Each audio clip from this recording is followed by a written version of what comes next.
His name is Gaj San, and he is hilarious, and he has won a prize already. So he doesn't give a fuck. He might just come here and just be like, guys, I've got 10 minutes, I've won, so I know I'm not working. But I think he's going to be fantastic. He's going to show us why he's won this prize already. So first of all, give him a warm round of applause. So congratulate him. Give him a warm round of applause to welcome to the stage.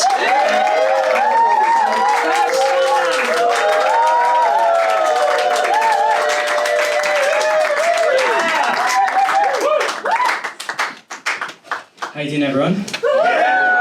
It's actually my first professional stand-up gig today. Thank you so much. That reaction gets better and better every time I say that. The reason I lied is because I saw another little brown comedian lie very successfully for his whole career. He's called Rishi Sunak. Like Rishi, I like to make up fake statistics. For example, I think 50% of you are looking at me right now thinking, Poundland David Blaine. 50% are thinking, purple rain, purple rain. I'm actually Sri Lankan. Are there any Sri Lankans in tonight? Mum? I like my mum, but she loves to play mind games with me, man. Mainly Wordle. What's the other one that's really popular with the Asians? Oh yeah, emotional blackmail. That's a great game. You get what I'm talking about, man, don't you? Where are you from? Greece. Oh shit, this lighting is hitting, dude.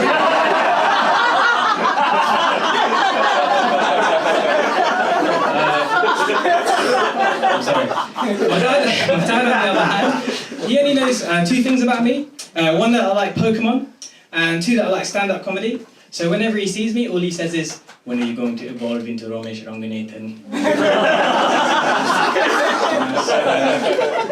I do feel like the main character a little bit today, because I've won this amazing award, but mainly because this set looks eerily like the set of a baby reindeer. Which begs the question, are there any stalkers in tonight? Mum? Fair enough, fair enough. I'm also married. My wife's really supportive. She said, if you mention me in your act today, I'll cut you. That's really nice. I'm trying to be a bit more romantic, like English people. You guys are really, really romantic, you know. I say this because one of my English mates, he went all the way to Thailand just to buy his wife. No, that's it, actually.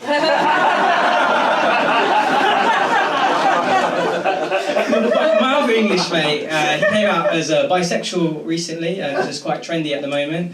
Obviously his wife's upset, and so is his husband actually, he's really upset. But yeah, like I said, I'm not really a romantic person, I'm more a man of education. So I recently enrolled in this very prestigious course. It's called the National Speed Awareness Course. I'd like to thank all my ancestors, who are obviously Uber drivers. Thank you for giving me shit driving skills. In fact, I'm really sorry. I think I've been talking to you wrong the whole way this time. You probably recognise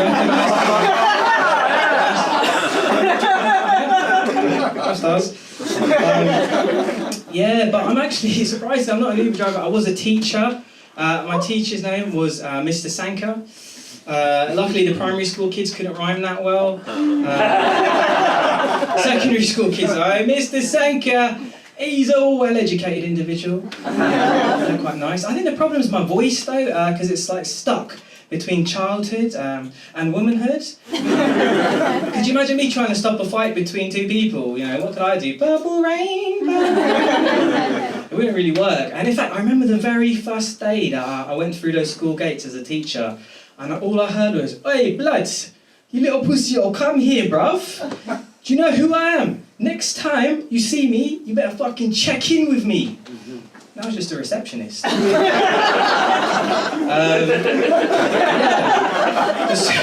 kids were actually quite nice, you know.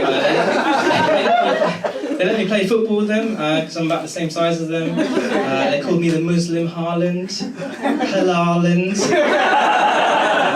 Better than what they used to call me, Osama bin Teke. And on the back of my shirt, they gave me the number 9/11. Yeah, man, so that's great. It's really nice when schools are really inclusive of your religious beliefs, even when you're not even fucking Muslim. But that's great, man, because I love Muslim people, man. I talk to them often about their religion. I've got this one guy I was talking to about what happens when you die. And he's a bit of a shaky Muslim, you know, he's like a good boy Monday to Friday and he's a haram on the weekends. And I said, so like, what happens when you die? And he said, oh bruh, it's easy, like, you get 72 virgins. And I said, what? Like, 72 virgins in one place seems like some kind of trafficking scene. And he said, no, they're created for you, bro.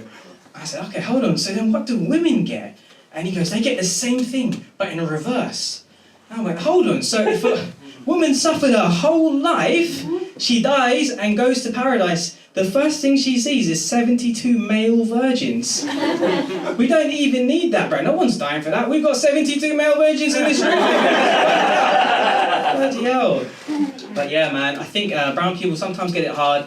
I think if David Attenborough did a documentary on brown people, obviously he'd call it Planet Croydon. That's true. He would say that brown people came to England to give you guys a bit of a seasoning, you know? Like how God came and just did like a salt bay, sprinkled us over Leicester, Birmingham, all the other shitholes. And I think he'd also say that, you know, brown people don't really get that much eye contact. Yeah, brown people don't really get that much eye contact. But, you know, the people who give eye contact to brown people the most, the long and meaningful eye contact, it's racists. Yeah. I think it must be very stressful being a racist, actually, you know, because I've never met a racist with any hair on his head. But a racist did save my life the other day. I was leaving my gas on in the kitchen, and if he hadn't told me to fuck off back home, that guy. I even met a philosophical racist once. He was at a poetry slam, and he said, "Oh man, we used to be the fucking colonisers of the world. We've gone from colonisation to colonoscopies. We've gone from taking people's shit. We've gone from taking people's shit to letting people run through our back passages and take our shit." That is fucking deep for a racist. I had to give this racist credit, but not too much, because they already get universal credit. So anyway, I thought I'll try and end this night by trying to solve racism. From what I've heard, you look like a pure and wholesome individual. Do you mind if I ask you a few questions? Go on then. What's your name? Michael. And what do you do? Commercial property. You look like a pure and wholesome individual. What's your name? Carl, What do you do? logistics manager. You look like a pure and wholesome individual. What's your name? Eric, What do you do? I'm retired. I can't run this joke any Yes. further. Do you mind if I ask you some questions? Sure. There you go. All right. A couple of questions for you. So in chess, do you prefer to play with black or white people? Black. You got to answer the question. Oh, you actually gave me an answer. I didn't have a punchline for that. Let me ask you one more question, Eric. All right. If you're drowning and there's only two ways you can go, would you go with the East or South Asians? I Yeah, have an no answer for the knowledge. first one. Yeah, the second one. And lastly, I just want to say about this to you guys. I did say that the I don't know if I did mention this, but I think sometimes I think you guys are happy people. I think the English are happy people.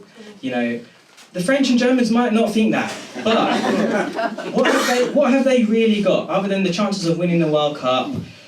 Better weather, good-looking people. I mean, what I really think is that what you've got is this mythical diabetic woman. Do you know what I'm talking about? Sweet Caroline.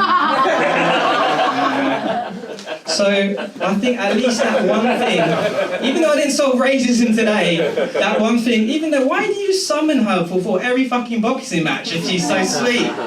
Anyway, that one thing will always bring us together. So that's my time for today. Thank you very much. I enjoyed this.